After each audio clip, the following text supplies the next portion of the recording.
네, 많이 오셨네요. 처음 뵙는 분도 계신 것 같은데 아닌가요? 내가 얼굴 못 알아보는 건가? 소개 좀 해주실 수 있나요? 네.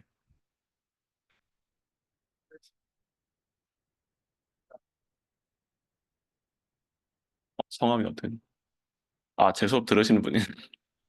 네. 이쪽에 앉으시죠? 네, 기억났습니다. 네.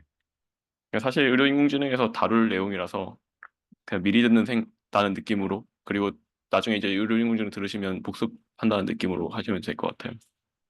환영합니다. 그래서 저희가 지난 시간에 했던 거를 간단하게 리뷰를 하고 빠르게 진행을 해볼게요. 그래서 지난 시간에 저희가 안에는 학습에 대한 얘기를 했고요. 제일 처음에 생각을 해보면은 파라미터 개수를 줄여보겠다. 왜냐하면 매 시간 다른 데이터가 들어오는데 그때마다 다른 파라미터를 쓰기에는 너무 파라미터가 많고 그러면은 이제 어떤 문제가 있죠. 파라미터가 너무 많기 때문에 계산이 오래 걸린다. 그 다음 제너럴라이제이션이 힘들다. 두 가지 문제가 있었습니다. 그래서 시간축으로 파라미터 쉐어링을 해보자 하는 게 이제 RNN의 아이디어였고요. 이제 걔를 학습시키기 위해서 어떻게 하느냐에 대한 얘기를 했습니다. 그럼 학습이라는 거는 앞으로 한번 갔다가 뒤로 한번 갔다가 하는 거잖아요. 그래서 앞으로 가면서 예측값을 내고 그 예측값으로 이제 손실함수 로스를 계산한 다음에 백 프로포게이션을 했죠. 그래서 그레디언트를 구해서 웨이트에서 빼는 식으로 업데이트를 했습니다. 그래서 전체적인 구조를 보면은 기존의 ANN은 그냥 X, H, Y 이렇게 흘러갔었는데 근데 요거 하나 추가가 됐어요. 이전 스텝의 H를 보고 다음 스텝의 H를 예측하겠다라고 해서 WHH가 있고요. 그리고 이 WHX, X에서 H로 가는 거, H에서 H로 가는 거, H에서 Y로 가는 거, 이 웨이트들은 시간에 따라서 바뀌는 게 아니고 그냥 고정을 해버리겠다. 였습니다. 그냥 다른 데이터가 시간에 따라 들어와도 똑같은 웨이트를 곱해서 하겠다라고 했습니다. 그래서 얘를 이제 백프로퍼게이션 할 때는 그냥 편미분을 하면 된다. 였고요. 근데 맨 뒤에 있는 시간에 내가 H값 또는 아웃풋 값 또는 로스 값을 이제 백프로퍼게이션을 해보면 결국에 히든이 지금 계산되는 게 펜이 어딨지? 뭐 HT를 구한다고 치면 사실 XT도 영향을 주지만 HT-1도 영향을 주잖아요. 그리고 HT-1은 HT-2도 2가 영향을 줄 거고 그렇게 해서 쭈르륵 뒤로 가죠. 그래서 여기서 나온 로스를 거꾸로 흘린다고 하면은 이렇게 끝나는 게 아니고 얘가 이렇게 흘러갈 겁니다. 그렇죠? 화살표가 있으니까. 그래서 이제 시간축을 따라서 백프로포게이션을 하게 된다라고 해서 백프롭 through time, BPTT라고 부른다고 했습니다. 그래서 그게 이제 학습 방법이었습니다. 그래서 이게 너무 기니까 이걸 잘라서 하겠다라는 얘기도 있었고요. 그 다음에 랭귀지 모델링에서는 뭔가 다음에 나올 단어를 예측해 보겠다라고 해서 결국에 학습할 때는 내가 현재 예측한 값이 다음 타임 스텝의 인풋이죠. 내가 현재 타임 스텝의 정답이 다음 타임 스텝의 인풋이었습니다. 왜냐하면 뭐 더가 만약에 이때 인풋이었다고 하면 다음에 나와야 될 건 사실 펜이에요. 근데 펜은 사실 다음 타임 스텝의 인풋이었죠. 다음에는 이즈가 답인데 이 이즈는 다음 타임 스텝의 인풋이고요. 그런 식으로 해서 이제 다음 단어를 예측하는 태스크였고요. 학습이 끝나고 나면은 이거를 이제 예측값을 바로 다음 타임 스텝에 집어넣는다라고 했습니다. 그래서 학습할 때는 어떻게 한다고 했죠? 정답을 다음에 넣으면 되고요. 왜냐하면 정답이 있는 데이터니까. 근데 내가 뭔가 새로운 문장을 만들겠다라고 할 때는 정답이 없죠, 사실은. 그때는 내가 지금 예측한 단어를 다음 타임 스텝에 인풋을 넣겠다. 그리고 또 예측했어요. cat이라고 예측했습니다. 그러면 또 다음 타임 스텝에 넣고 이거를 또 예측하면은 시링 나왔죠. 이걸 다음 탭에 넣고 뭐 또 하면은 on 나오고 또 집어넣으면 또 체어를 나오면 이제 한 문장이 완성이 되는 식으로 할 수가 있었습니다. 그래서 이게 RNN이 이렇지만 사실 지금 실제로 우리가 많이 쓰는 챗GPT에 들어가는 GPT도 이런 방식이거든요. 그래서 내가 지금 예측한 게 다음 타임스텝에 집어넣죠. 또 예측하면 집어넣죠. 그러면 뭔가 순차적으로 이렇게 흘러가는 거죠.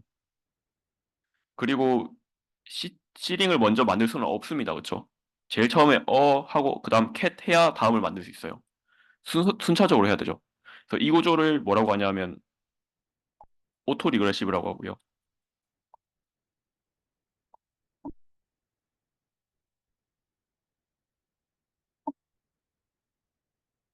네. 다음 스텝의 인풋은 내 현재 스텝의 아웃풋일 때 그걸 이제 오토 리그레시브 모델이라고 합니다. 그래서 얘의 단점은 뭐냐? 병렬화를 못해요. 모든 시간에 단어를 동시에 만드는 게 불가능하다는 거죠. 왜냐하면 앞에 단어를 알고 있어야만 뒤에 단어를 예측할 수 있으니까. 그래서 이제 이걸 해결하려고 사람들이 한 3년 동안, 3년 전쯤에 굉장히 노력을 많이 했습니다. 그래서 많이 개선이 되긴 했어요. 하지만 지금 잘 되는 거는 오토 리그레시브입니다. GPT가 지금 1등이기 때문에 사실상. 네. 그런 얘기들을 했고 그 외에도 이제 이미지 캡셔닝이라고 해서 이미지를 주면은 여기에 해당하는 문장을 만들게끔 해볼 수가 있다라고 해서 저번 CNN에 나왔던 VGG 모델을 쓸 거고요. VGG의 특징은 4096짜리 4096개 엘리먼트를 갖는 벡터 이 위치에 피처가 이미지의 중요한 정보들을 담고 있다고 했습니다. 그래서 이미지넷 데이터로 프리트레인, 미리 사전 학습된 그런 데이터, 이런 이제 VGG 모델을 가져오고요. 그 다음 얘를 학습시키는 건 아니고 여기다가 그냥 이미지를 집어넣어요. 그렇게 해서 여기서 이제 4096개짜리 숫자를 뽑습니다. 그 다음에 얘를 우리의 RNN에 제일 처음 들어가는 이니셜 히든 스테이트로 삼는 거죠. 원래는 이걸 0으로 했었잖아요. 0이 아니라 그냥 요 벡터로 합니다.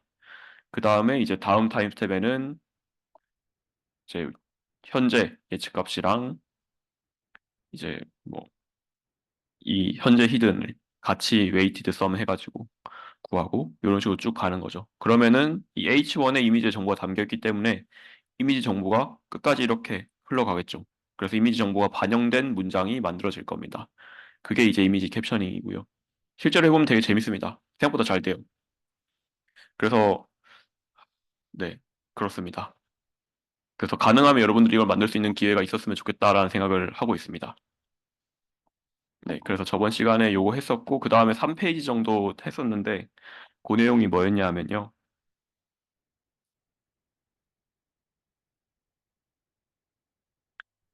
RNN이 좋다, 잘 된다 얘기를 계속 하다가, 그렇지 않다라는 얘기를 했습니다. 그래서 실제로는 학습시키기가 너무 어렵다라는 말을 하고요. 이제 그게 왜 그러냐 하면, 그레디언트가 터지거나 죽는다. 뭐 그런 얘기를 했습니다. 그래서 왜 터지지? 왜 죽지? 뭐 그런 생각이 들겠죠. 그래서 시간이 길어지면은 그레디언트가 터지거나 죽는다. 이 말인즉슨 시간이 길어지면 학습하기 어렵다. 그쵸? 데이터가 길어지면 시간축으로. 그래서 뭔가 롱텀 디펜던시. 그러니까 맨 앞에 있는 거랑 맨 뒤에 있는 거. 시간 차이가 큰 거. 그 사이에 뭔가 정보를 잘 파악하지 못한다 하는 문제가 있었습니다. 그래서 롱텀 디펜던시를 학습하는데 취약하다라는 얘기를 했었고요. 그 다음에 이 RNN의 그레디언트 플로우를 살펴보면은 보면은 원래는 인풋이 있고 그 한 타임 스텝을 한번 볼게요. RNN에. 그때 인풋이 있고 여기다 웨이트를 곱해가지고 하이퍼볼릭 탄젠트를 하면 마이너스 1에서 1 사이 값이 나온다고 했습니다. 그걸 이제 다음 히든이라고 했고요.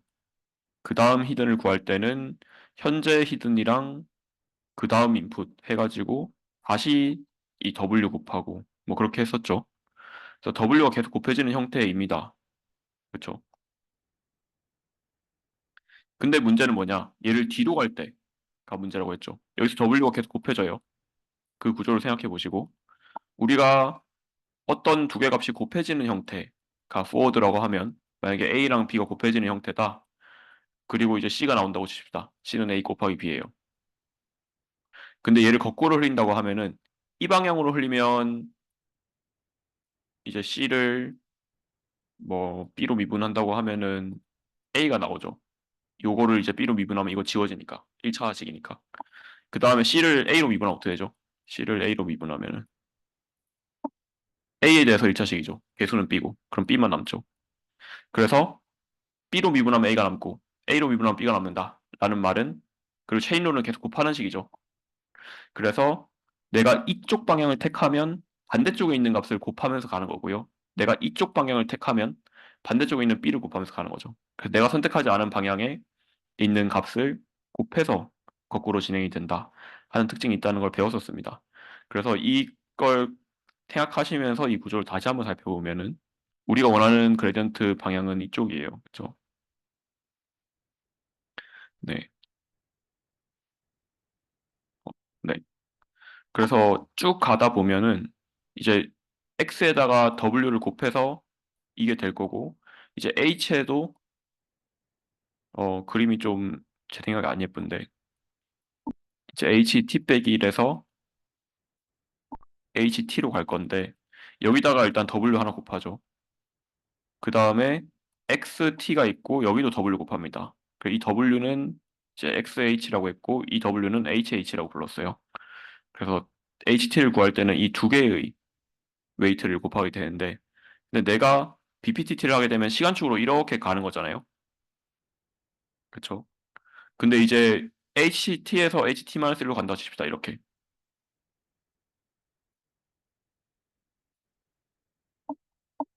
T-1로 간다 칩시다. 그러면은 이거는 뭐죠?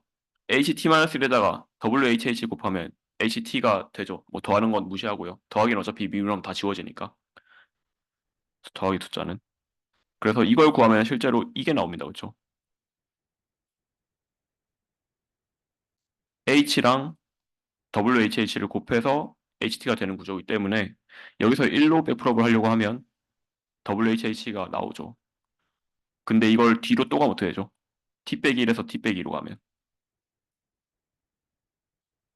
식을 쓰자면 HT 빼기 1에서 T 빼기 2를 구하면은 또 WHH예요. 맞죠? 똑같은 웨이트를 곱하니까 여기도. 그러면은 T에서 T 빼기 1, T 빼기 1에서 T 빼기 2, T 빼기 2에서 T 빼기 3, 3에서 4, 4에서 5 해서 H2에서 H1으로 가면 그러면 또 이거죠. WHH입니다. 그럼 다 합쳐서 내가 결국에 원하는 게 만약에 이거라고 해볼게요. HT에서 맨 앞에 있는 H1까지 가고 싶어요. 이거는 체인으로 의해서 이제 이 다 생략하고 그냥 요것만 쓸게요. 요것만. 이제 HT에서 HT 빼기 1, 그다음 HT 빼기 1에서 HT 빼기 2 해서 땡땡땡 해가지고 H2에서 H1까지 가야 되죠. 이게 체인 룰이잖아요. 그래서 요식은 요식이랑 똑같고 요거 각각이 몇이죠? WHH죠. 그럼 WHH가 총 T 빼기 한 번 곱해지는 형태죠. 뭔가 거듭제곱 형태가 됩니다. 그럼 똑같은 웨이트를 계속해서 곱한다 라는 의미가 되고요. 그래서 똑같은 웨이트를 계속해서 곱하는 형태. 그리고 서형대수에서 배우시면 좋은데 얘를 이제 쪼갤 수가 있어요. 이런 형태로.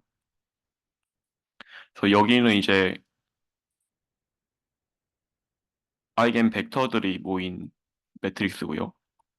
얘는 다이아고널이라고 해서 대각선에만 숫자가 있어요. 원래는 매트릭스는 값이 꽉 차 있잖아요. 몇 바이 몇 이렇게. 근데 그 중에서 대각선 위치에만 값이 있고 얘네들을 잘 정렬을 하면은 이제 제일 큰 것부터 놓을 수 있는데 어쨌든 이 대각선에 있는 숫자들이 각각 아이겐 밸류인 겁니다. 그래서 이거를 뭐 서영대에서 배우면 좋겠지만 모르시는 분도 계시겠죠. 혹시 배웠다. 네, 거의 안 계시고. 어쨌든 그 매트릭스의 중요한 중요한 벡터라고 보면 됩니다. 그래서 이 매트릭스를 구성하는 중요한 방향, 그리고 이 매트릭스를 구성하는 중요한 숫자라고 보면 되고요. 그냥 최대한 간단하게 말씀을 드리면. 그래서 만약에 이 매트릭스를 만약에 숫자로 표현하고 싶다라고 하면은 이 다이아고널 상에 있는 이 엘리먼트 중에 제일 큰 값을 고르면 되고요. 그러면 이 매트릭스 숫자 하나로 표현하고 싶다라고 하면 제일 큰 거 고르면 됩니다. 그걸 이제 가장 큰 뭐 아이겐 밸류 또는 이제 이게 뭐 정방형이 아니고 직사각형 되면 싱귤러 밸류라고 하는데 어쨌든 이 제일 큰 값을 고르면 그걸 숫자 하나로 표현할 수 있습니다. 그래서 이 웨이트가 결국에는 그냥 숫자 하나로 표현이 되는 거고요. 우리가 지금 이 웨이트 W를 뭐 T 빼기 한 번 그 거듭 제곱하는 형태였잖아요. 근데 만약에 이게 숫자가 1이다. 1의 T 빼기 1승이에요. 그러면 이건 1이죠. 그래서 이게 거꾸로 흘러갈 때 그냥 1이 유지가 될 겁니다. 계속 W 곱해져도. 근데 만약에 이게 1보다 작다, 0.9다라고 하면 0.9를 만약에 시간이 만이라고 칠게요. 0.9를 9,999승을 합니다. 그러면은 거의 0에 수렴하거든요. 반대로 1.1을 9,999승 했어요. 그럼 무한에 수렴할 겁니다. 그쵸? 그래서 이 웨이트의 가장 큰 싱귤러 밸류, 그러니까 이 웨이트를 스칼라로 바꿨을 때 대표할 수 있는 그 값이 1이면 괜찮은데 1보다 조금이라도 크거나 조금이라도 작으면 이 타임 시퀀스의 길이가 길어졌을 때 결국에 그레디언트가 터지거나 죽을 수밖에 없다. 터진다는 거는 무한이 된다는 거고요.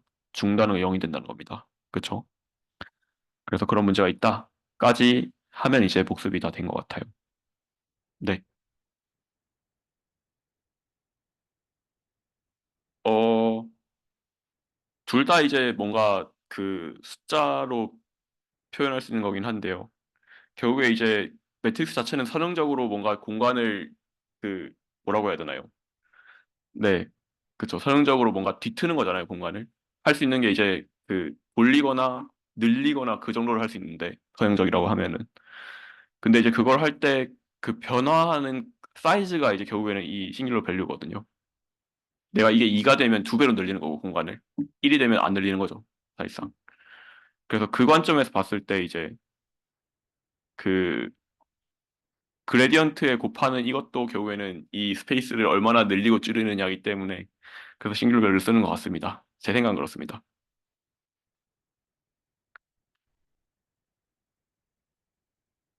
네. 디터미넌트를 안 쓰는 이유는 제가 한번 찾아볼게요. 제가 아는 바는 그렇습니다. 네. 그래서 저번 시간에 없던 그림이긴 한데 그 그레디언트가 만약에 엄청 크면은 내가 여기서 기울기가 엄청 크니까 엄청 멀리 가려고 하겠죠. 스텝 사이즈가 커질 겁니다. 그 백프로포게이션을 할 때. 그래서 여기서 원래는 이렇게 쭉 내려가야 되는데 얘가 팍 튀겠죠. 그런 문제가 발생하고요. 얘를 줄이기 위해서 만약에 기울기가 일정 이상 크다라고 하면 내 스텝 사이즈를 줄여주는 겁니다. 그래서 기울기가 클 때도 조금씩 내려가게 일정 이상 못 움직이게 막아주는 거예요. 그게 이제 그레디언트 클리핑이고요. 네. 그 반대로 그레디언트가 0이 되면 학습이 안 되겠죠. 웨이트 업데이트 안 될 겁니다. 0이 빼질 테니까. 웨이트에서 그레디언트를 뺄 때. 네, 거기까지 했습니다. 그러면 이제 문제가 생겼으면 과학자들은 항상 해결을 하죠. 그래서 어떻게 해결했는지에 대한 얘기를 오늘 해보려고 하고요. 네, 그 방법은 이제 게이티드 RNN이라는 방법입니다. 그래서 RNN은 배웠는데 게이티드가 뭐지라는 생각이 들겠죠. 게이트는 문인데요. 그럼 뭔가 문을 사용하는 RNN이라는 뜻이 되죠. 그래서 그런 문을 사용하는 RNN의 대표적인 두 개 예시가 이제 롱 쇼텀 메모리라고 하는 LSTM이랑 게이티드 리커런트 유닛이라고 하는 GRU가 있습니다. 그래서 LSTM은 진짜 옛날에 만든 거고 GRU의 특징은 한국인이 개발했어요. 그래서 둘 다 뭐 세계적으로 제일 유명한 모델은 맞고요. 네. 그래서 이 뭔가 시간에 따라서 우리가 앞으로 가고 뒤로 가고를 하잖아요. 그래서 포워드 패스도 하고 백워드 패스도 하고 있는데 그때 이제 우리가 미분을 구하면은 죽거나 터져버린다. 라는 문제가 있고요. 그래서 그걸 해결하기 위해서 생각해보면은 똑같은 웨이트가 계속 곱해지기 때문이거든요. 그럼 이 웨이트를 시간에 따라서 다른 걸 곱하면 되지 않냐? 라는 생각이 들겠죠. 근데 문제는 웨이트를 시간에 따라서 다른 걸 곱한다는 말은 애초에 RNN이 시간에 따라서 웨이트를 똑같은 걸 곱하기 때문에 효율적이고 좋은 건데 파라미터 쉐어링이 돼서 근데 그걸 다른 걸 쓰는 순간 RNN을 할 필요가 없죠. 그냥 ANN이죠, 그거는. 그러면은 어떻게 하지? 라는 생각이 들 거예요. 근데 그걸 해결하고자 이 사람들이 게이트라는 걸 도입을 했습니다. 그래서 어떻게 하냐 하면 웨이트가 있어요. 얘를 시간에 따라서 바꾸면 어쨌든 해결이 되는데 시간에 따라 똑같은 걸 곱하니까 지금 터지거나 죽는 건데 얘를 똑같은 걸 곱하지 말고 다른 걸 곱하면 되지 않을까 했더니 그러면은 또 이제 RNN이 아니게 되는 거죠. 그럼 어떻게 해볼까? 웨이트를 두고요. 여기다가 문을 하나 달아요. 문을 달아서 이 웨이트를 얼마나 통과시킬지를 열었다 닫습니다. 쉽게 생각하면 수도꼭지를 하나 달아요. 그래서 항상 그냥 그 최대로 열려 있는 상태라서 그냥 칼칼칼 나오는 상태였는데 그걸 조절할 수 있게 바꾸는 겁니다. 그러면 웨이트가 1이 튀어나가던 게 내가 조절을 해서 조금 줄이면 0.8이 나갈 수도 있고요. 0.7이 나갈 수도 있고 조절이 되겠죠.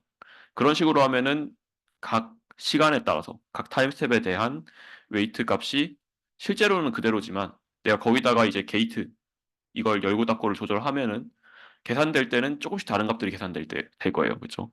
그 게이트랑 사실 웨이트에다 뭔가 곱하는 겁니다. 결론적으로는. 원래 1이 계속 곱해졌다고 치면 앞으로 갈 때 이제 여기다가 뭐 어떤 시간에는 0.8을 곱하고 어떤 시간에 0.7을 곱하고 이런 식으로 바꾸는 거죠. 그러면은 실제로 넘어갈 때는 W 0.8이 곱해진 상태로 넘어가게 되겠죠. 웨이트는 그대로 쓰지만 이 매트릭스는 그대로 있지만 넘길 때 특정 값을 곱하게 됩니다. 그걸 이제 게이트라고 하고요. 그래서 결국에 우리가 그레디언트를 똑같은 웨이트를 계속 곱하면서 백프랍에 대해서 문제라고 하면 게이트를 통해서 이 그레디언트의 플로우를 조절하겠다라는 말을 합니다. 그게 이제 게이티드 RNN의 핵심 아이디어입니다. 네, 그래서 이제는 똑같은 W를 계속 곱할 필요 없다. 게이트를 달아서 시간마다 다른 W를 곱하는 것처럼 만들어버리겠다. 라는 말을 하는 거죠. 그래서 아이디어를 다시 한번 정리를 해보자면, 네, 일단 우리가 시간에 따라서 뭔가 정보를 처리하고 싶다. 그렇죠? 우리 어떤 뭐 목소리를 듣고 어떤 말을 했는지 맞추거나 감정을 맞추거나 아니면은 뭐 심전도를 쫙 받은 다음에 이 사람이 심장질환이 있는지 맞추거나 뭐 그런 게 있겠죠. 그때는 이제 시간에 따라 데이터를 축적을 해야 되겠죠. 그렇죠. 만약에 이제 나는 밥을 먹는다라고 하면 밥을이라고 하는 순간에 아, 이 사람 밥을 먹겠구나 하는 걸 알아차려야 되는 거죠.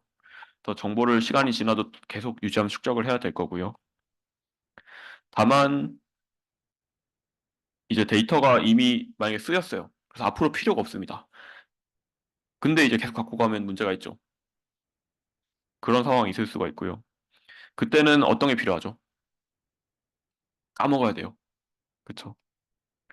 그래서 이미 쓰인 거는 까먹는 게 필요하다. 그래서 forget이고요. 네. 근데 이제 뭘 까먹을지를 이제 사람이 판단할 수 있겠죠. 뭐 예를 들어 내가 나중에 궁금한 거는 뭐 톰이 뭘 먹었냐예요.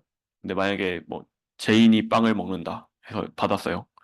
그 다음에 톰이 이렇게 나오면 제인이 빵을 먹는다 이제 필요 없잖아요. 톰이 뭘 먹는지 말을 해줄 거니까. 그래서 그때 까먹겠다 하는 걸 사람이 보고 할 수도 있는데 그걸 사람이 일일이 하는 건 사실 너무 힘들죠. 그래서 이거를 이제 머신러닝, 딥러닝을 통해서 해보겠다. 자동으로 해보겠다. 하는 게 이제 게이티드 RNN의 역할입니다. 네, 그래서 그 모델 중에 가장 유명하고 많이 쓰이는 대표 주자가 이제 LSTM, 롱 숏텀 메모리고요. 얘는 이제 이 두 사람이 97년이면 여러분들 아마 태어나기 전일 거예요, 대부분. 네, 만들었습니다. 그래서 정말 오래된 모델이고요. 이 두 사람은 독일 사람이에요. 그래서 뭔가 독일의 공학적인 면모가 돋보이는 그런 방법입니다. 그래서 하나하나 뭔가 좀 정교하게 만들어 놓은 모델이에요. 그래서 LSTM이 여러 가지 버전이 나왔는데 제일 처음에 나왔던 거는 어떤 아이디어가 있느냐? 셀프 루프를 만들겠다. 셀프 루프라고 하면 그 전자공학에 SLM이라는 게 있는데 얘가 이제 데이터를 저장하는 역할을 하거든요. 그래서 여기다가 이제 이런 소자들을 답니다. 그럼 얘는 0이 들어가면 1이 튀어나오고 1이 들어가면 0이 튀어나오는 낫 게이트예요, 사실. 저희 뭐 그 파이썬에서 낫 있잖아요. 그걸 이제 실제 전자 소자로 표현한 거고 이제 이런 식으로 구성을 해요. 그러면은 내가 만약에 1이라는 정보를 흘려주면은 0이 되고 0이 다시 이렇게 가서 다시 1이 되고 또 이렇게 흘러가서 0이 되고 반복하겠죠. 그럼 전기를 흘려주면 계속 이걸 돌 겁니다. 그 말인즉슨 정보가 저장된다는 말이에요. 내가 0을 넣어주면 0이 이렇게 가서 1이 되고 다시 0이 되고 해서 돈다는 말이죠. 그래서 내가 뭘 흘려줬었는지 앞에서 그게 이제 여기 돌면서 저장이 된다는 말이에요. 그래서 이런 식으로 정보가 저장이 되거든요. 그래서 이런 회로 이론의 아이디어에서 착안을 해서 이제 이런 걸 만들었던 걸로 이제 추측이 되고요. 네. 그리고 이제 이후에 나온 LSTM의 뭔가 후속 연구들을 생각을 해보면 이 셀프루프에다가 웨이트를 만들겠다라는 거예요. 그래서 어떤 거를 그러니까 기억한다라는 의미가 있죠. 뭔가 저장한다는 거는. 근데 이제 어떤 걸 기억할지를 이제 뭔가 조절하겠다라는 의미가 됩니다. 그래서 그냥 저장하고 끝이 아니고 얘를 이제 조절하겠다는 거죠. 저장한 내용들을. 뭐 그런 의미고요. 그래서 이제 히든 유닛을 하나 더 가지고 어쨌든 컨트롤하겠다라고 해서 이제 이걸 게이티드라고 해요. 수도꼭지를 열고 닫고 그 개념이라고 생각하시면 편합니다. 네. 그래서 이 게이트가 하나가 아니고 총 세개가 있고요. 세 개의 이름은 각각 이제 forget 게이트, input 게이트, output 게이트가 있어요. 그래서 얘네들이 뭘 하는지를 살펴볼 건데 일단 여기까지 들으시고 이 그림을 보면 되게 복잡하죠. 원래는 이런 거 없었습니다. 그렇죠? 이런 거 없었고 이런 것도 없었어요. 그냥 들어가서 하이퍼볼릭 탄젠트 하고 그냥 다음 히든 이게 끝이었거든요. 근데 뭐가 많이 달렸습니다. 그래서 되게 복잡해 보여요.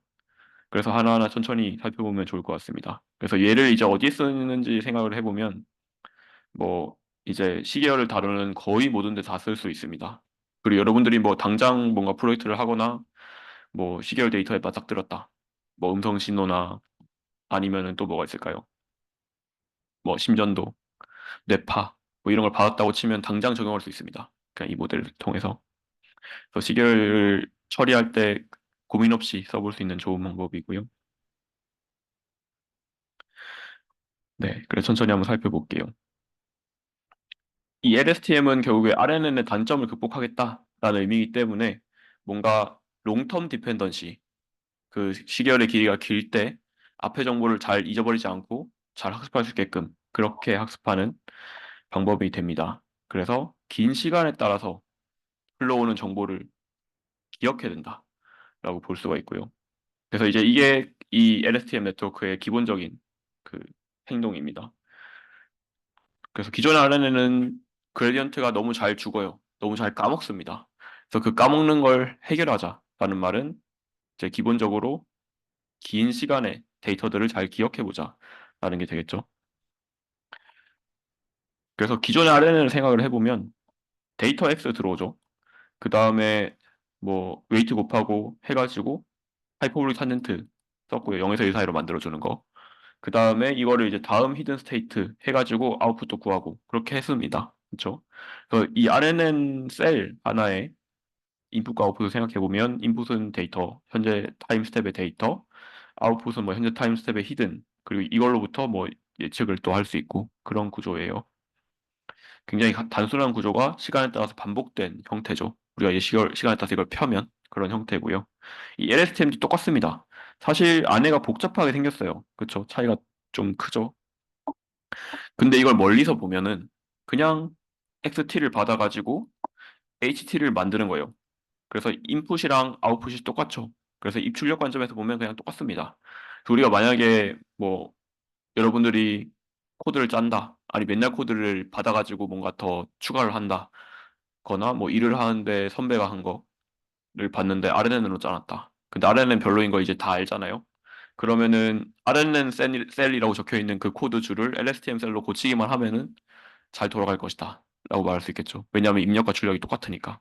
그래서 모든 코드는 사실 입력과 출력이 똑같으면은 그냥 갈아 끼울 수 있습니다. 그렇죠? 그래서 박스가 있으면 원래 들어있는 물건이 있었어요. 이렇게. 얘를 드러내고 내가 새로운 물건을 가져와서 툭 떨구면 그냥 잘 들어간다. 그런 의미에서 드롭 인 리플레이스먼트라고 하거든요.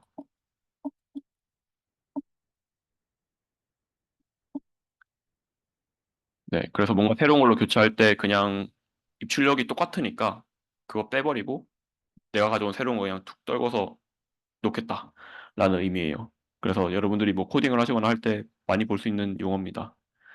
입출력이 똑같으면은 그냥 갈아 끼울 수 있다. 그래서 기존의 RNN을 LSTM으로 쉽게 갈아 끼울 수가 있다 하는 점이 있어요. 네, 그래서 이해를 해주시면 좋을 것 같고요. 이제 LSTM에 대해서 자세하게 들어가 보려고 합니다. 그래서 LSTM에서 가장 중요한 거는 셀이에요. 그래서 이 구조를 천천히 살펴보면요. XT가 들어옵니다. 이거는 뭐 RNN 똑같죠? 그 다음에 이전 스텝에 히든 스테이트가 들어와요. 이것도 RNN이랑 똑같죠?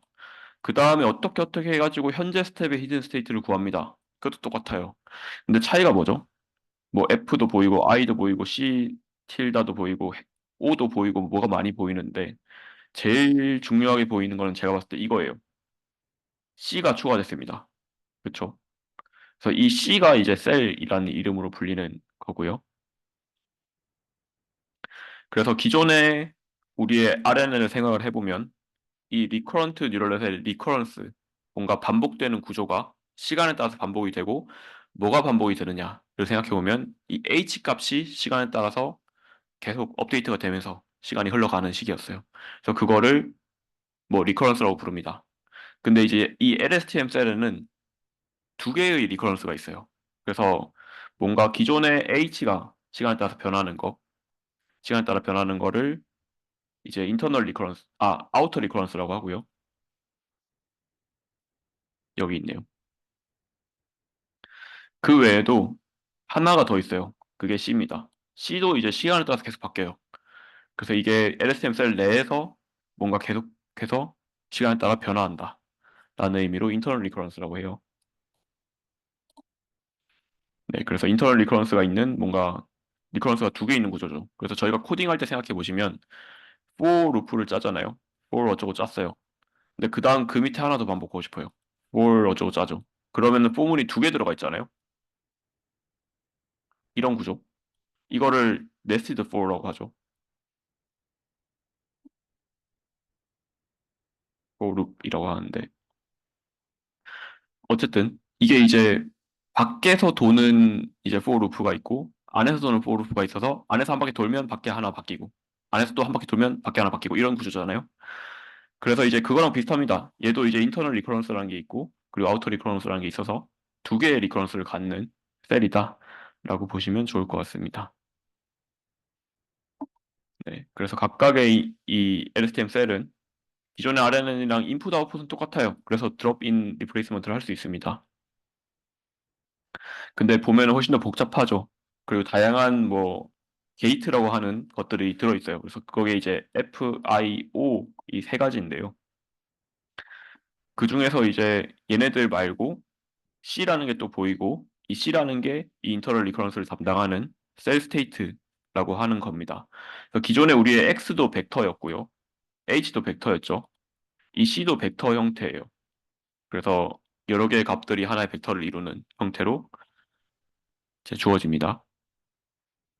그래서 이 복잡한 구조에 이름을 각각 붙여주기 위해서 노테이션들 살펴볼게요. 그래서 이렇게 생겼고 일단 뭐 T번째 시간에 이제 LSTM 셀이 이렇게 생겼다라고 말할 수 있고요. 그리고 이 노란 네모는 일단 뉴럴넷 레이어라고 보겠습니다. 그 다음에 빨간색 동그라미는 곱하기 또는 더하기를 할 건데 이게 벡터 간의 곱은 사실 내적이잖아요. 그래서 이렇게 곱하면은 얘 곱하기 얘 더하기 얘 곱하기 얘 해가지고 원래 스칼라 하나 딱 튀어나오죠. 그게 아니고 곱하기를 할 때 두 개 벡터가 있으면 그냥 얘 곱하기 얘 해서 여기다 하나 쓰고 얘 곱하기 얘 해서 여기다 하나 쓰고 얘 곱하기 얘 해서 여기다 하나 쓰고 그렇게 엘리먼트 별로 곱하겠다라고 해서 이제 엘리먼트 와이즈 오퍼레이션이라고 부릅니다.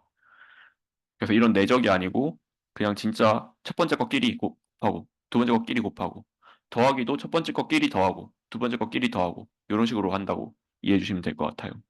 그래서 이 동그라미에 있는 연산은 다 엘리먼트별로 연산이 되는 것이다 라고 볼 수 있고요. 그다음 화살표는 이제 뭐 그냥 벡터가 흘러가는 방향이고 화살표가 합쳐지는 구간이 있죠. 어디 있지? 여기 있죠. 이런 데는 컨캐터네이션 붙이는 겁니다. 벡터 두 개를. 그 다음에 두 개가 갈래로 이렇게 나가는 부분은 똑같은 걸 두 개 복사해서 가겠다는 얘기고요. 뭐 카피 또는 팬 아웃이라고 불러요.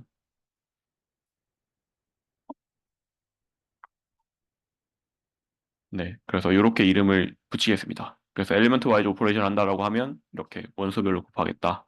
그리고 이 부분은 다 뉴럴 레이어 형태고요. 여기 화살표가 합쳐지는 부분은 벡터를 이렇게 붙이는 형태, 그 연산이라고 보시면 되겠습니다. 그래서 각각의 라인이 다 이제 벡터를 의미를 하고요. 뭐 안에 다 벡터들이 흘러가는 겁니다. 그리고 여기 시그마 모양 있잖아요. 시그마는 시그모이드 함수고요. 뭐 저희 앞에서 배웠듯이 S자 형태고 이제 0에서 1 사이 값을 갖죠. 그래서 수도꼭지라는 건 사실 열림, 닫힘, 한 반쯤 열림 뭐 이런 게 있잖아요. 그래서 값을 0에서 1 사이로 줍니다. 그래서 다 열리면 1, 다 닫히면 0, 그 중간 어딘가에 뭐 0.25일 수도 있고 0.78일 수도 있고 그 사이의 값도 존재할 수가 있고요. 그래서 시그모이드 함수를 씌워서 뭔가 게이트 값을 만들게 됩니다.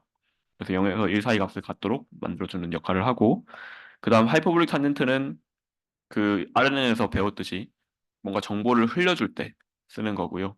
정보가 이제 그냥 적당히 모든 숫자가 다 가능하지 않고 이제 마이너스 1에서 1 사이로 제한을 둬서 그 사이 값이 흘러갈 수 있도록 만들어주는 역할을 한다고 보시면 됩니다.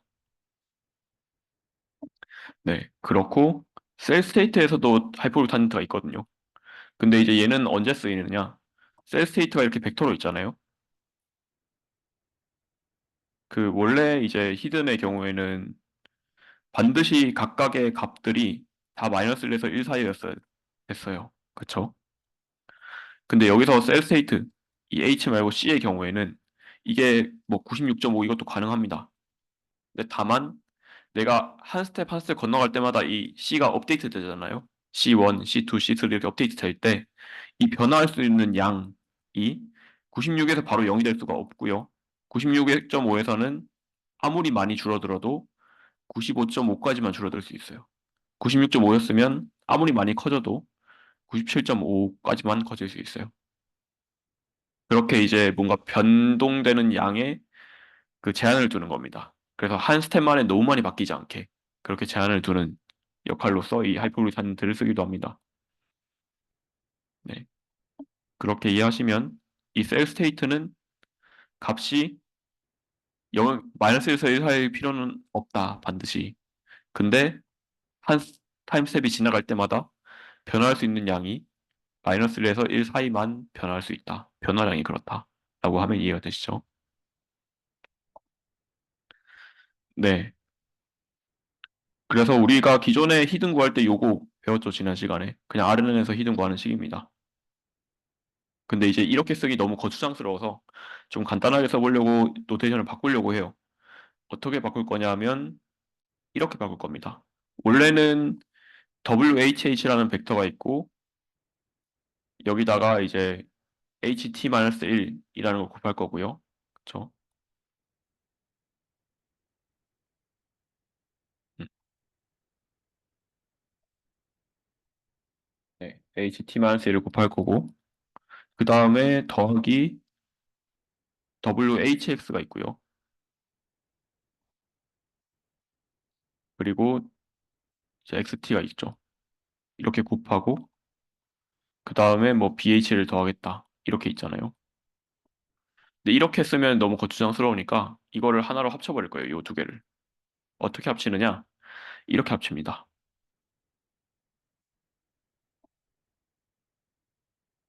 WHH는 이게 H의 그 유닛 개수고 이것도 H 유닛 개수여야 되잖아요.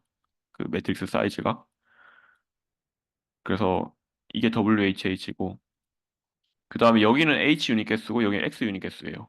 그럼 이걸 만약에 A라고 하면은 개수를 이것도 A고 X의 유닛 개수를 B라고 하면 이건 B죠. 그러면은 이 높이가 똑같습니다. 둘이. 그래서 얘네 둘을 옆으로 붙여요. 그렇게 하면은 WHH 옆에다가 WHX를 붙이는 거예요. 그러면 큰 매트릭스 하나 나오겠죠. 세로는 H 유닛 개수, 가로는 H 유닛 개수 더하기 X 유닛 개수인 매트릭스 하나 나올 거고요. 얘를 이제 통째로 WH라고 이름을 줄 거예요. 그 다음에 입력도 하나로 합칠 겁니다.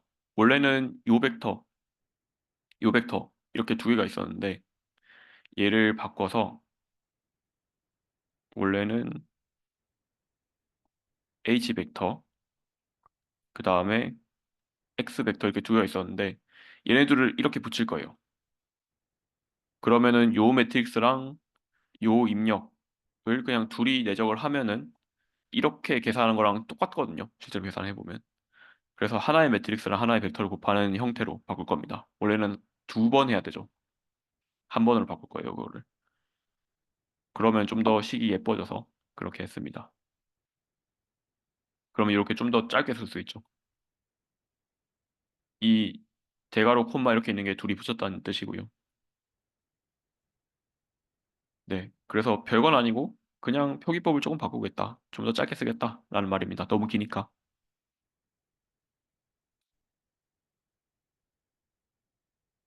H 크기랑 X의 크기가 다르면요. 달라진다고요. 네.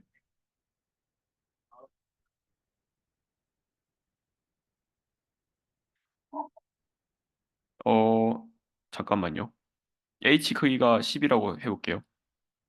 X의 크기는 예를 들어 10이라고요. 네. 그렇게 하면은 곱하면은 길쭉한 벡터가 나올 거예요. 20자리가 나옵니다. 실제로. 네. 어, 다음 입력이라는 게 노테이션 어떻게 되죠? xt 플러스 1인가요? 다음 스텝에서 x요. 문제가 없기는 합니다. 왜냐하면 이제 여기다 곱하는 벡터가 얘가 ht 빼기 1이고요. 얘가 xt잖아요. 그럼 이게 10자리, 이게 10자리인데 다음 시간에는 또 xt 플러스 1이 10자리가 들어오겠죠. 그럼 얘는 그대로일 겁니다. 이거는 매트릭스 이 웨이트는 매 시간마다 고정하는 거고요. 똑같은 걸 쓸 거고. 그러면 괜찮으신가요?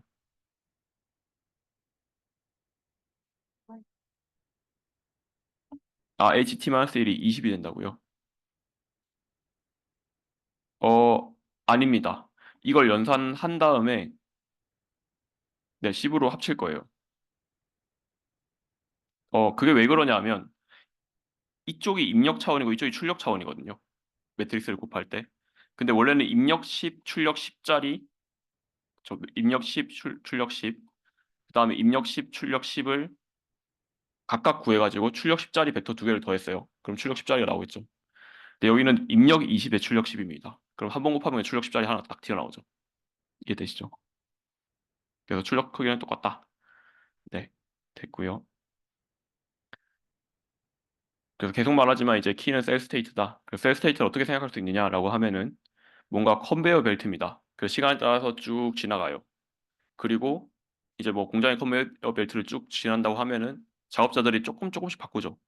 뭐 여기서 조금 바꾸고 또 옆에 있는 사람이 조금 바꾸고 해서 조금 조금씩 바뀌면서 결국에 물건이 딱 만들어질 거예요. 그렇죠? 그래서 셀 스테이트가 있고 얘를 매 시간마다 플러스 마이너스 1까지만 바꿀 수 있다라는 게 사실 이 컨베이어 벨트랑 되게 비슷하죠.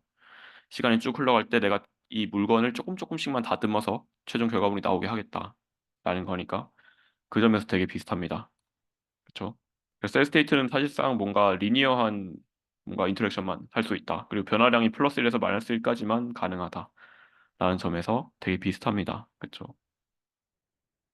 그래서 셀 스테이트의 각각의 그 엘리먼트는 그냥 뭔가 이런 느낌이에요. 값이 그냥 이렇게 있는데 처음에 예를 들어 0에서 시작했어요. 근데 다음 스텝에는 이게 마이너스 1에서 플러스 1까지 갈 수 있죠. 이 네 개가 다 그렇습니다. 그 다음에는 또 마이너스 2에서 플러스 2까지 갈 수 있겠죠. 뭐 2를 두 번 빼거나 2를 두 번 더하면은. 그리고 3까지 가고 4까지 가고 이렇게 갈 거잖아요. 그럼 뭔가 숫자 센 카운터 같이 되는 거죠. 1, 2, 3, 4, 5, 6 이런 식으로. 그래서 뭔가 값이 누적된다고 하면 계속 커질 거고요. 뭔가 값이 계속 줄어든다고 하면 마이너스 1, 마이너스 1 이렇게 줄어들 수도 있고 아니면 그게 적당히 왔다 갔다 할 수도 있습니다. 플러스 1 됐다가 0 됐다가 또 다음 셀 플러스 1 됐다가 또 0 됐다가 그런 식으로 왔다 갔다 할 수 있을 거예요. 그래서 뭔가 느낌이 그냥 카운터 같다. 뭐 엄밀히는 아닙니다만 당연히 그런 의미로 제가 적어봤고요. 그래서 플러스 마이너스 1까지 커지거나 작아질 수 있다, 변화할 수 있다라고 볼 수가 있습니다. 그래서 이 LSTM은 시간이 지남에 따라서 어떤 그 각 시간의 정보를 쓰거나 지울 수가 있어요. 네. 그래서 셀 스테이트를 이 전자에서 그 낸드 플래시랑 되게 비슷하게 생각하거든요. 저희 메모리를 생각해 보면 뭔가를 쓰려면은 지워야 됩니다. 그리고 우리의 머리도 뭔가를 잊어버려야 새로운 걸 기억할 수 있죠. 모든 걸 기억하는 사람은 없어요. 그래서 사실 우리 삶의 굉장한 축복 중에 하나가 망각인데 예를 들어 제가 뭔가 흑역사를 만들었다고 칠게요. 그러면 이걸 까먹어야 제가 살아갈 수가 있겠죠. 그걸 계속 기억하고 있으면 괴로울 겁니다. 근데 이제 LSTM도 마찬가지예요. 내가 필요 없는 정보, 잊고 싶은 정보든 잊어야 됩니다. 그래서 그 역할을 이제 셀스테이트가 해줍니다. 그래서 몇 시간이 지남에 따라서 쓸모없는 정보는 서서히 잊어버리고 필요한 정보는 이제 계속 기억을 하고요. 이제 그런 걸 조절하는 역할을 해줍니다. 그래서 우리의 뭔가 기억이랑 되게 비슷하죠. 컴퓨터 메모리나. 그래서 이제 이 게이트라는 거는 어떤 정보를 흘려보내고 어떤 정보를 안 흘려보낼 거냐를 결정하는 역할을 하고요. 구조를 살펴보면은 일단 시그모이드가 있다라는 점에서 0에서 1 사이의 값이라는 거죠. 그래서 0이면은 안 흘려보내겠다. 1이면 다 흘려보내겠다. 뭔가 수도꼭지 같은 역할을 한다라고 말씀을 드렸고요. 그리고 이 0에서 1 사이의 값이 벡터로 있어서 뭐 예를 들어 0.8, 1, 0.1 뭐 이렇게 세 값이 있다고 칩시다. 그 다음에 내가 뭐 셀 스테이트가 있다고 칠게요. 그러면 얘 여기 뭐 값이 있겠죠. 10.5, 뭐 92.8, 마이너스 13.5 이런 식으로 있으면 이 마이너스 13.5라는 정보를 0.1만큼만 흘려보내고 나머지는 다 버리겠다죠. 90%는 지우고 10%만 보내겠다라는 말이죠. 그 얘는 80%만 보내고 20%는 지울 거고 얘는 다 그대로 흘려보내겠다. 이런 식으로 그 내가 갖고 있는 벡터들의 각각의 값들을 몇 퍼센트나 다음으로 보낼 거냐를 결정하는 역할을 하죠. 그래서 이제 그게 게이트의 역할입니다.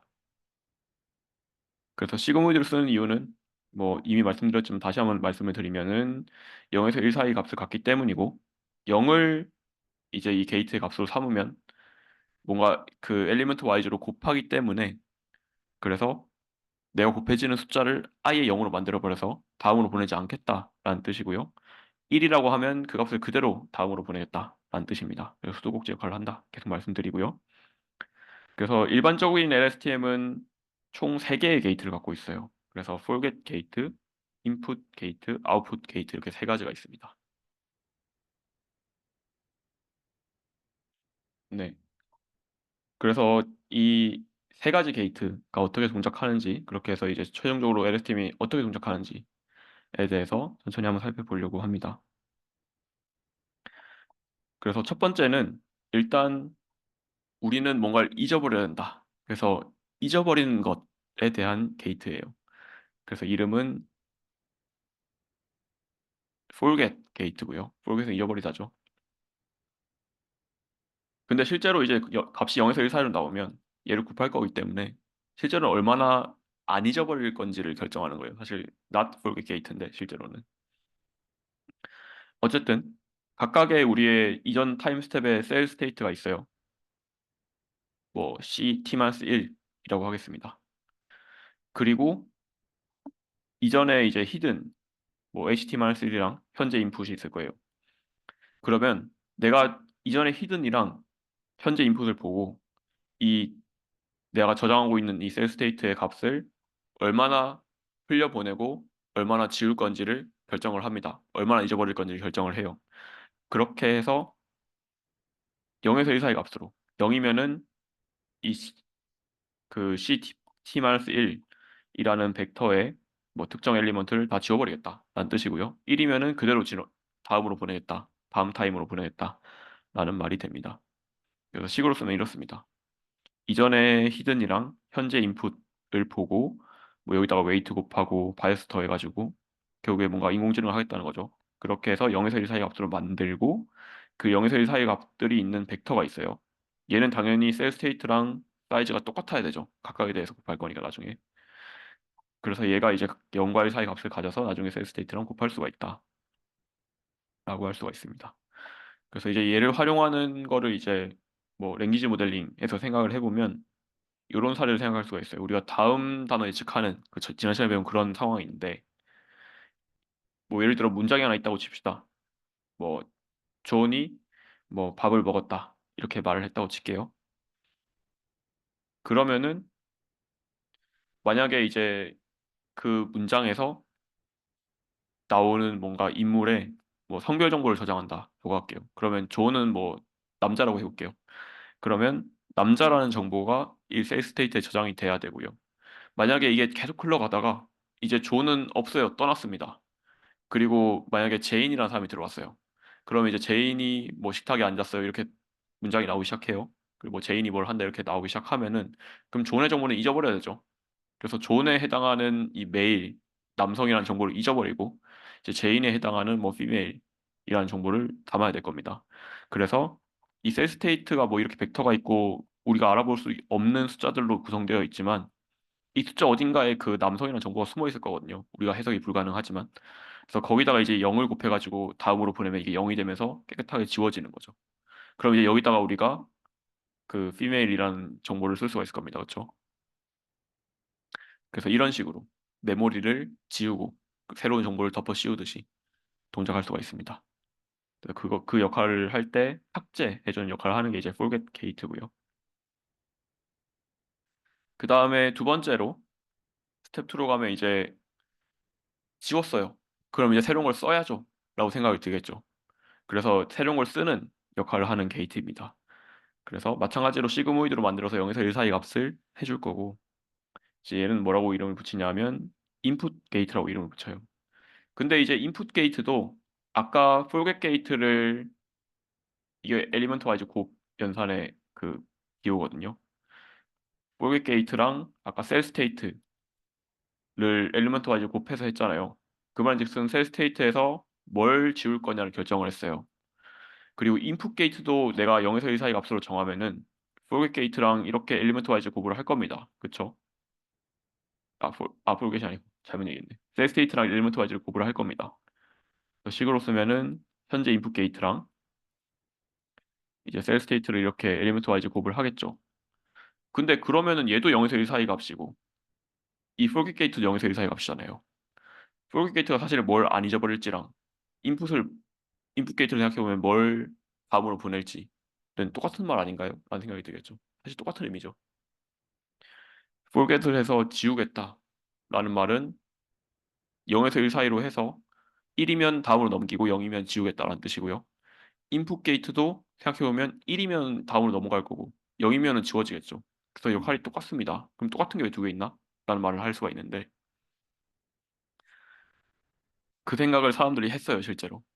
그리고 이제 나온 게 앞에 그 LSTM 말고 나왔던 GRU입니다. GRU는 forget이랑 input 게이트를 합쳐놨어요, 하나로. 네. 그래서 이미 누가 했고요. 심지어 이제 이걸 한 사람은 한국인입니다. 어쨌든. 그래서 이제 나중에 사람들이 물어봤죠. 이 저자한테. 왜 두 개나 만들었나요? 라고 물어봤더니 그 사실 이런 식으로 하거든요. 결국에 잊어버린 거의 반대는 기억하는 거잖아요. 그래서 식으로 쓴다고 하면은 만약에 뭐 알파라고 할게요. 이제 알파만큼 셀 스테이트를 남기겠다. 이게 1이면 다 넘어가고 0이면 지워지겠죠. 그리고 뭐 만약에 1 마이너스 알파라고 해서 뭐 요만큼 지우겠다. 뭐 이런 식으로 쓸 수가 있을 거예요. 그래서 이런 구조를 많이 쓰는데 식을 쓸 때. 근데 이제 이걸 알파, 1 마이너스 알파. 그래서 알파만큼 기억하면 1 마이너스 알파만큼 반드시 잊어야 돼. 라고 생각할 수도 있고 그걸 그냥 풀어가지고 꼭 합이 1이 돼야 되나? 더 잊어버리거나 그 기억하는 게 라고 그냥 생각을 확장할 수가 있겠죠. 그럼 그냥 이게 알파고 이게 베타일 수도 있잖아요, 그냥. 그 관점에서 보면은 똑같은 게 두 개 있어도 어쨌든 의미가 있다. 라고 설명을 합니다. 그래서 이제 뭐 거의 같은 역할을 하지만 일단 그 이름을 붙이기로는 앞에는 잊어버리기 위한 forget 게이트, 이번에는 기억하기 위한 뭔가 넘기기 위한 input 게이트입니다. input 게이트도 사실상 똑같겠죠, 그러면 식은. 그래서 새로운 candidate value라고 해서 이제 내가 그 셀 스테이트에 새로 넣을 값을 정해서 이제 걔를 이 현재 셀 스테이트에 포함시킬지 말지를 결정하게 되고요. 네. 거기다 이제 뭔가 새로운 셀 스테이트를 구해서 여기다 이제 인풋 게이트를 곱하고 그거를 이제 현재 셀 스테이트에 반영하는 거죠. 이제 그런 식으로 연산이 됩니다. 그래서 다시 식을 쓰면 이렇죠. 현재 셀 스테이트는 이전 셀 스테이트에다가 뭔가 그 알파를 곱하고 그 다음 새로 구한 셀 스테이트 후보 캔디데이트는 후보예요. 여기다가 이제 1 빼기 알파를 곱하면 새로운 이제 셀 스테이트는 이전 셀 스테이트의 일부랑 그 다음에 새로운 셀 스테이트의 이제 나머지 이제 이전 셀 스테이트를 80% 기억하고 새로운 셀 스테이트를 20% 반영하겠다라고 하면은 여기 0.8, 0.2 이런 식으로 할 수가 있겠죠. 네. 거기서 이제 여기 해당되는 게 I고요. 여기에 해당되는 게 forget F입니다. 그래서 이전 셀 스테이트를 얼마나 잊어버릴 거냐. 그 다음 새로운 셀 스테이트를 얼마나 기억할 거냐. 그래서 잊어버리는 거 forget, 새로운 후보에 대해서 얼마나 반영할 거냐를 I라고 이름을 붙였어요. 그래서 뒤에서 나올 거니까 일단은 그냥 스포라고 생각을 해주시고요. 네. 그래서 현재 인풋 그리고 이전 히든 두 개를 가지고 그 현재 내가 셀 스테이트에 반영할 후보를 결정할 때 이제 인풋 게이트를 쓰게 됩니다. 그래서 그 인풋 게이트를 구하는 것도 마찬가지로 이 두 개 값을 보고 여기다 어떤 웨이트를 곱하고 바이어스를 더한 다음에 시그모이드를 씌워서 0에서 1 사이 값으로 만들어준다 라고 볼 수가 있습니다. 네. 그래서 이 게이트라는 게 사실 자동으로 된다 했잖아요. 앞에도 그렇고. 그래서 여기서 이 웨이트랑 바이어스가 있어요. 그래서 이 웨이트랑 바이어스를 데이터를 가지고 학습을 해버리면 됩니다. 학습은 사실 생각하지 않아도 되죠. 그냥 로스 나중에 정의한 다음에 로스를 줄이도록 그냥 백프로포게이션해서 업데이트하면 됩니다. 그래서 웨이트랑 바이어스가 실제로 학습이 되면서 이제 새로운 데이터가 들어와도 거기에 맞게 이 수도꼭지를 열고 닫고를 결정하게 된다라고 볼 수가 있어요. 네, 그래서 랭귀지 모델로 다시 가보면 이제 새로운 제인이라는 사람이 들어왔을 때 이 제인의 성별 정보를 얼마나 반영할 거냐라고 해서 이제 새로운 피메일이 들어왔으니까 되게 많이 반영해야 되겠죠. 그럼 이제 인풋 게이트가 열릴 겁니다. 값이 1에 가까울 거고요. 이제 그런 상황을 생각해 보실 수 있습니다. 네, 그다음 세 번째 스텝으로 가면은 이제 이전 스텝의 셀 스테이트에서 현재 타임 스텝의 셀 스테이트 CT로 이제 업데이트를 할 거예요. 그 과정이 이제 여기 적혀 있는데 이미 식을 써드렸듯이 그대로 생겼어요. 그래서 현재 셀 스테이트는 이전 셀 스테이트에서 얼마나 잊어버릴 건지에 대한 게이트 값을 곱하고요. 그 다음에 내가 새로 구한 후보는 인풋이랑 이전 히든 두 개로 구한다고 했어요. 그거를 얼마나 반영할 건지를 곱해서 둘을 더하면 된다. 그렇죠? 그래서 이 두 정보가 갈 때 이제 인풋 게이트를 거쳐서 들어가고요. 이전 정보가 갈 때는 폴겟 게이트를 거쳐서 들어간다. 그래서 이전 거 얼마나 잊어버릴 건지 반영, 현재 거 얼마나 기억할 건지 반영해서 현재 메모리가 되는 거죠. 이해되시죠? 그래서 폴겟이나 인풋 게이트는 당연히 게이트니까 0에서 1 사이 값을 가져야 될 거고요. 그 다음에 셀 스테이트의 후보 캔디데이트, 내가 새로 반영할 정보, 제인이라는 정보죠. 여기서는 제인의 성별인 피메일입니다. 그 정보는 마이너스 1에서 1 사이로 줍니다. 그래서 내가 이전에 그 뭐지? 이전에 셀 스테이트가 있잖아요. 그 다음에 새로운 셀 스테이트를 반영할 때 마이너스에서 1 사이만 바꿀 수 있다고 했어요. 그 말인즉슨 이전 값이 있었고 여기서 이제 마이너스에서 1 사이 값을 더해줘야 이 새로 변한 게 동그라미 잠셨네. 이거 이전 값에서 마이너스 1 사이 값을 더해서 새로운 값이 만들어진다라는 거는 이전 거에서 아무리 많이 바뀌어도 마이너스에서 1 사이밖에 못 바뀐다는 거죠. 그래서 그것도 이제 이 우리의 셀 스테이트 후보 이 C 틸다 이 값이 마이너스 1에서 1 사이 값이기 때문에 가능한 거죠.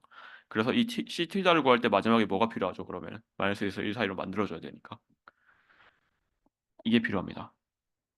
여기 희미하게 있는 하이퍼볼릭 탄젠트. 그쵸? 그래서 뭔가 연산을 한 다음에 하이퍼볼릭 탄젠트를 딱 씌우면은 그러면 이제 마이너스 1에서 1 사이 값이 될 거고요. 거기다가 이제 게이트 0에서 1 사이를 곱해서 그 마이너스 1에서 1 사이 값을 얼마나 반영할 건지를 구해서 추가를 하는 거죠.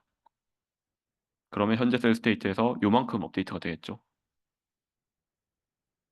그런 식으로 진행이 됩니다. 질문 있으신가요?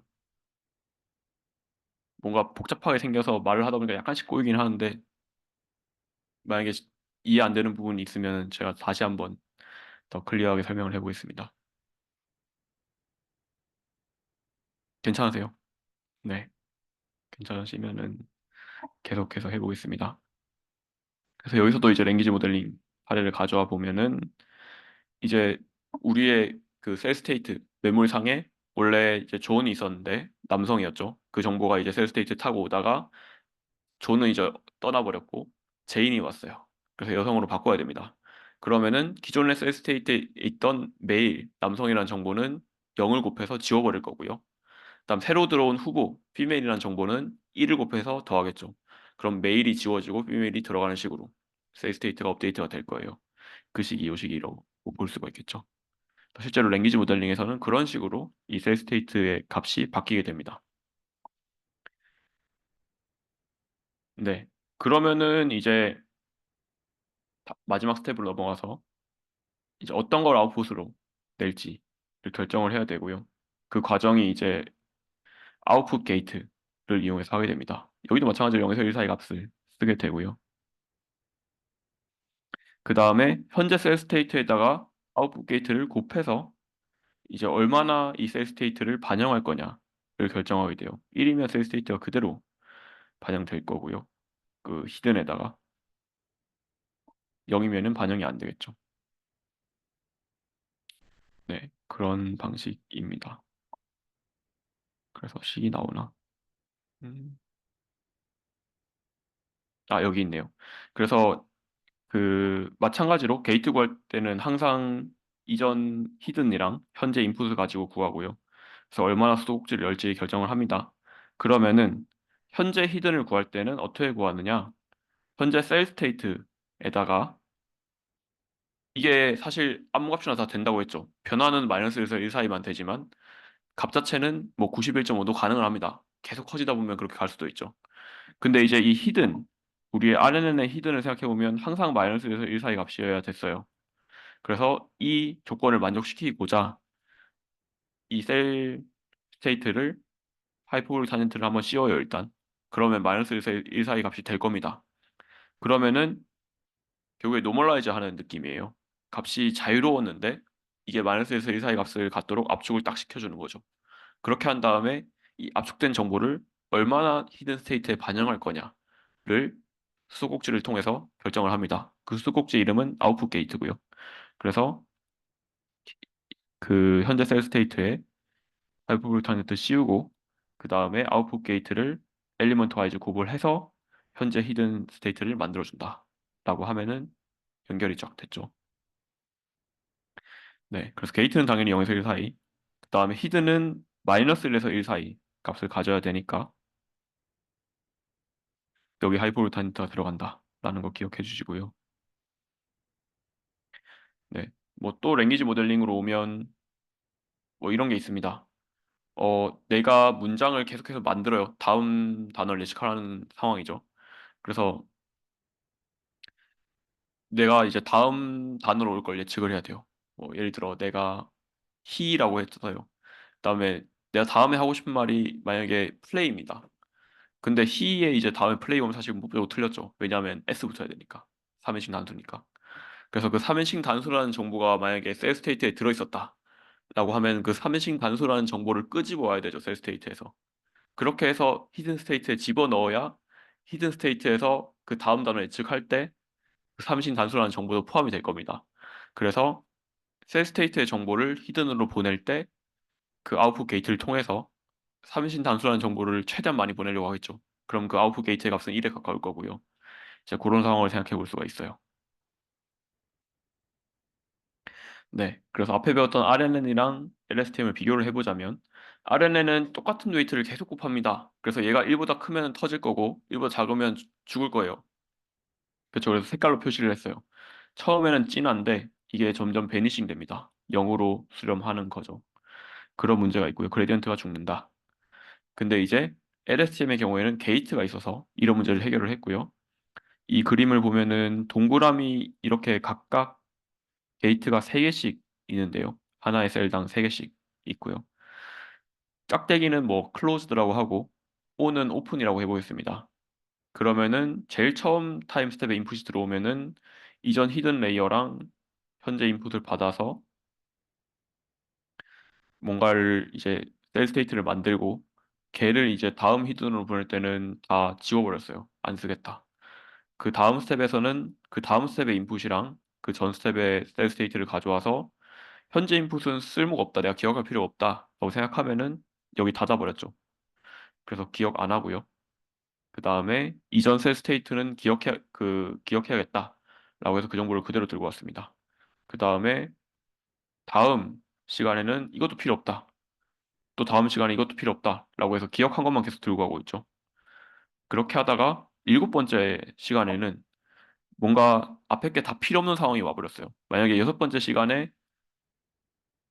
그 현재 거 안 받아들이고 이전까지 축적된 걸 받아서 뭔가 출력을 내버렸습니다. 그렇죠? 여기 동그라미니까. 그래서 만약에 뭐 존이 밥을 먹는다 해서 뭔가 출력이 나왔어요. 그래서 뭔가 했습니다. 뭐 물을 떠다 줬어요. 그 다음에는 이제 제인이 들어왔어요. 그러면 존은 이제 지워도 되죠. 떠났으니까. 그래서 이전에 있던 셀 스테이트 값을 다 지워버리고요. 그 게이트를 닫아서 현재 제인이라는 사람에 대한 정보를 완전히 받아들여서 셀 스테이트를 만들고요. 그 사람에 대해서 최대한 기억하고 그 다음에 현재는 뭔가 아웃풋이 필요 없어요, 만약에. 그러면은 히든으로는 보내지 않습니다. 그런 식으로 뭔가 문을 열고 닫으면서 조절을 하면 각 층마다 뭔가 웨이트가 달라지는 그런 효과를 볼 수가 있고요. 결론적으로 그레디언트가 죽는 현상을 막을 수가 있게 됩니다. 네. 그래서 그레디언트의 플로우를 한번 살펴보면은 우리는 히든만 있는 게 아니고 기존 RNN은 사실 히든만 있죠. H만 있어요. H가 막 이렇게 다음 스텝으로 계속 흘러가는 형태였는데 LS팀으로 가면 히든 말고 셀 스테이트라는 게 처음 생겼어요. 그래서 얘를 우리의 그 그레디언트 구하는 트릭을 생각을 해보면 여기는 엘리먼트 와이즈 곱입니다. 곱하기는 어떻게 된다고 그랬죠? 거꾸로 갈 때. 갈래가 두 개예요. 그러면 어떻게 한다고 그랬죠? 나 말고 다른 갈래를 곱한다 라고 했습니다. 그래서 내가 이렇게 가고 싶으면은 이게 곱해지겠죠. 그리고 덧셈은 뭐죠? 덧셈은 예를 들어 x 플러스 3이에요. 이걸 x로 미분한다 라고 하면 3은 지워지죠. a 플러스 b예요. b로 미분한다. a 지워지죠. 그 덧셈은 사실 그냥 프리패스예요. 그렇죠? 그냥 b로 미분하면 그냥 b가 그대로 지나갑니다. 그래서 덧셈은 그냥 지나가고 곱셈은 반대값을 곱한다. 인데 지금 반대값을 보면 ft예요. 원래 RNN은 W였어요. W는 시간에 따라서 같은 값이었습니다. 시간에 따라서 같은 값을 계속 곱하니까 이게 터지거나 죽는 거였는데 LSTM으로 오니까 FT고요. 여기 T가 달렸다는 말은 시간에 따라서 값이 변한다는 얘기예요. 그렇죠?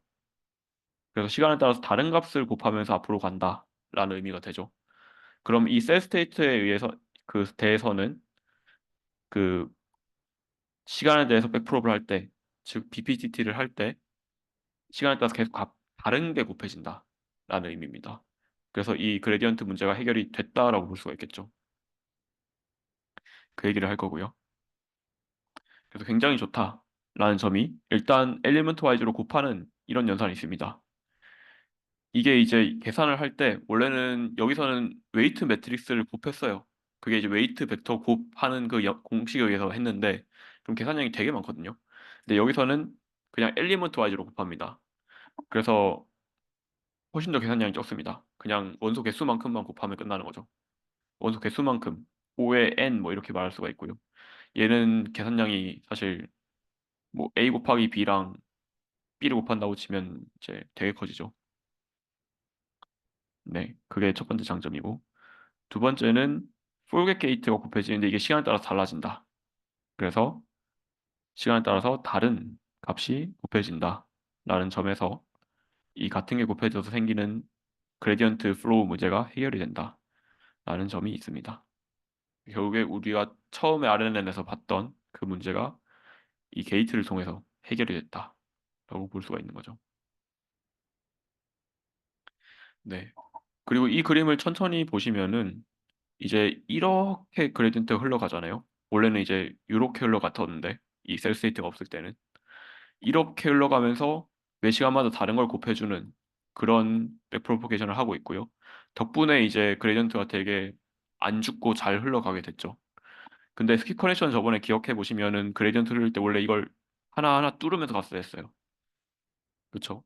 그래서 여러분들이 뭐 그 태권도 학원에서 송판 격파한다 하셨을 때 송판을 세 장 겹치고 치면은 몇 개 뚫리다가 안 뚫려요. 그렇죠? 기왓장 깨는 거 뭐 그런 거 있잖아요. 고수들이. 근데 기왓장 안 깨고 그냥 옆에를 이렇게 호응을 쳤다고 칠게요. 그럼 그냥 아무 힘 없이 뚫리죠. 공기니까. 그게 이제 이런 지름길이 있기 때문에 여기를 타고 이렇게 가서 그레이던트가 안 죽고 지나갈 수 있다라고 말을 했었고요. 여기도 똑같이 그냥 이런 고속도로가 뚫려 있어서 매 시간마다 다른 게 굽혀지기 때문에 이건 문제가 안 되고 그냥 일렬로 쫙 그레이던트가 흐를 수가 있다. 그레이던트가 안 죽는다라는 점에서 되게 유사합니다. 그렇죠? 비슷해요. 그래서 얘를 이제 그레디언트 슈퍼 하이웨이라고 이제 이름을 붙였는데 이게 이제 스킵 커넥션이랑 되게 비슷하다. 뭐 레지듀얼 커넥션이라고도 했었습니다. 어쨌든 그레디언트를 안 죽게 하는 게 중요하다.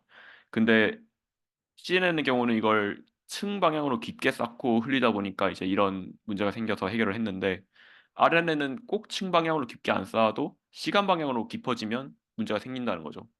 그래서 이제 비슷한 방법으로 해결을 했다라고 볼 수가 있겠죠. 네, 그래서 내용을 다 했고요. 네, 한 시간 좀 넘게 해서 좀 지루하실 수 있겠지만 어쨌든 한 시간 만에 끝내봤습니다. 그래서 요약을 하자면 RNN 학습하는 건 되게 어렵다. 왜 힘드냐? 그레디언트가 죽거나 터지기 때문에 힘듭니다. 그 근본적인 이유는 같은 웨이트를 계속 곱하는 형태이기 때문에 그걸 해결하고자 한다면 같은 웨이트를 매 시간마다 계속 곱하면 안 되겠죠. 그래서 그걸 하는 방법을 이제 파라미터를 쉐어링을 계속 하면서 그걸 하는 방법으로서 게이트라는 걸 도입을 했고요. 그걸 도입하는 가장 유명한 모델은 LSTM입니다. 그래서 세 개의 게이트 그리고 이 게이트를 활용하기 위한 셀 스테이트라는 게 있었어요. 그래서 셀 스테이트가 우리의 메모리 역할을 하게 되고 그 메모리를 기억할 거다, 지울 거다 또는 밖으로 내보내겠다 그걸 결정하는 이제 forget, input, output 세 개의 게이트가 있었습니다. 그렇게 했더니 그 그레디언트 연산을 구조적으로 봤을 때도 뭐 되게 그레디언트 슈퍼 하이웨이가 생겨서 그 그레디언트가 죽지 않고 잘 흘러가더라. 그리고 네 그런 장점이 있었죠. 네, 그래서 얘를 더 발전시키면은 뭐 메모리 어그멘티드 뉴럴넷이라고 해서 뉴럴넷에다가 메모리 달아놓고 그 메모리를 이제 뭐 읽거나 쓰면서 그렇게 진행하는 모델들이 있고요. 왜냐하면 뭔가 데이터가 계속 저장되기 힘든 구조예요, 사실은. 계속 연산이 되고 앞으로 나가니까. 그때 이제 메모리를 따로 밖에다 달아둬서 이 값은 최대한 변하지 않게 만들어주는 그런 방법들이 계속해서 만들어져 왔고, 이제 그 외에도 어텐션을 이용한 이제 트랜스포머라는 모델이 현재는 제일 많이 쓰이고 있어요, 시계열에서. 그래서 옛날에 한 3년 전 강의들을 보면은 트랜스포머 안 가르쳤거든요. 그때 갓 나온 방법이었어서. 근데 지금은 모두가 그걸 쓰고 있다 보니까 그걸 가르치는 게 좋을 것 같다고 생각이 들어서 자료를 제가 다음에 만들어서 하겠습니다. 다음 시간에 트랜스포머랑 그 다음에 마지막 챕터예요. 어떻게 하면 뉴럴넷을 더 잘 학습시킬 수 있을 것인가에 대한 뭔가 좀 실전적인 얘기들을 하면서 이 이론 강의를 마무리를 하려고 합니다. 네, 그래서 이제는 사실상 테이블 데이터가 주어지든 이미지가 주어지든 시계열이 주어지든 다 할 수 있는 상태가 됐어요. 이론적으로는. 네. 그래서 요 정도의 뭐 트랜스포머 정도 아시면은 웬만한 구현은 다 할 수 있습니다. 딥러닝에서. 이론적으로는 다 알고 있는 상태예요, 머리로. 구현은 안 해봤지만 아직. 어쨌든 자신감을 가지시길 바라고요. 많이 아는 상태입니다, 여러분들은 이미. 그래서 오늘은 여기까지 하면 좋을 것 같고 제가 목요일에 출장을 가요. 그래서 그 학교에 없습니다. 그래서 목요일은 스킵을 해야 될 것 같고요. 아쉽지만. 그래서 다음 주 화요일에 저희 또 그 논문 회의가 있죠. 그래서 똑같이 7시에 회의하고 8시에 이거 하는 식으로 하면 어떨까 생각이 들어서 괜찮으시면 그렇게 하겠습니다. 네, 괜찮으시죠? 네, 알겠습니다. 오늘 수고하셨고요. 시간이 많이 늦었는데 밥 안 드신 분은 빨리 드시고 저도 밥 먹으러 가겠어요. 수고하셨습니다.